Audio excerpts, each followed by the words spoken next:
Bota po vlon nga konfliktet, tensionet globale po arrin një pikë kritike, teksa bota përballet me një stër konfliktesh të rrezikshme që po ndikojnë direkt në sigurinë ndërkombëtare. Pas luftës së vazhdueshme të Rusisë kundër Ukrainës, një tjetër përplasje e rrezikshme po merr hovë në lindjen e mesme.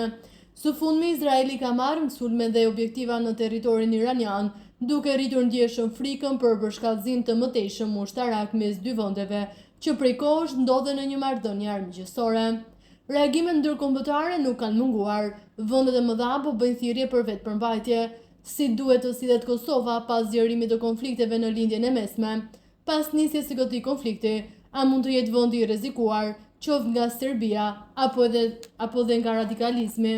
Profesor Dr. Muhamed Racaj thotë se zgjerimi i konflikteve në lindjen e mesme si ai i Iranit dhe Izraelit kërkon që Kosova të rishikojë strategjinë e saj të sigurisë. Në këtë kontekst, ai thotë se vendi duhet të fokusohet në forcimin e mbrojtjes, zhvillimin e FSK sipas standardeve të NATO-s, thedhimin e bashkëpunimit me SBA-n dhe NATO. Zgjerimi i konflikteve në lidhjen e mesme, si dhe ai midis Izraelit dhe Iranit përbën një sfidë serioze për arkitekturën globale të sigurisë, por edhe për shtetet e vogla të brishta si Kosova.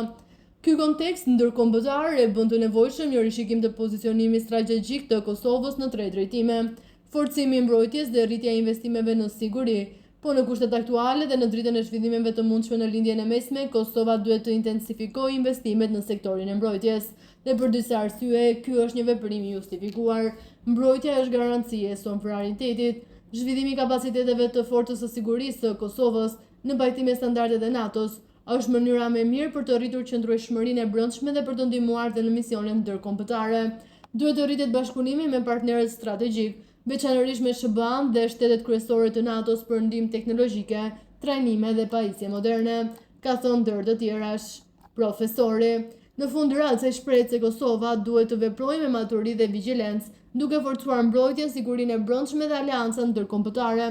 Ai thotë se nevojitet një strategji proaktive sigurisë që përgatit vendin për çdo veprim, për çdo skenar, pa nxitur panik.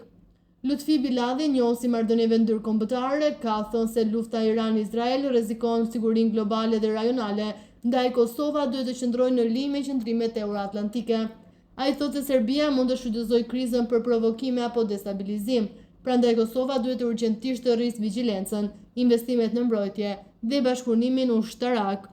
Sipas Bilalit, Kosova duhet të përballet me ngecje në zgjerimin e njohjeve për shkak të fokusit global të krizat dhe luftrat. Ai tha se përjashton se rreziku apo ekstremi fetar, edhe pse mbetet i ulët. Në këtë kontekst, Kosova duhet të përqendrohet te siguria dhe zhvillimi i brendshëm, jo në ndarje tifozësh në politikën globale. A ka rrezik që Kosova të ketë ngecje në zgjerimin e njohjeve, hë për hë, po mbas fokusit i gjithë botës dhe shteteve që është fokusuar në problematika të tjera, në krizë dhe luftra me pasoja për të gjithë rendin dhe sigurinë ndërkombëtare, ndërsa sa i përket rrezikut nga ekstremizmi fetar, mund të shfrytëzohet nga qendra të ndryshme për të ndrojtur një aktivitet terrorist, por mendoj se gjasat janë të vogla, por jo dhe të pamundura, ka përmbytur ai.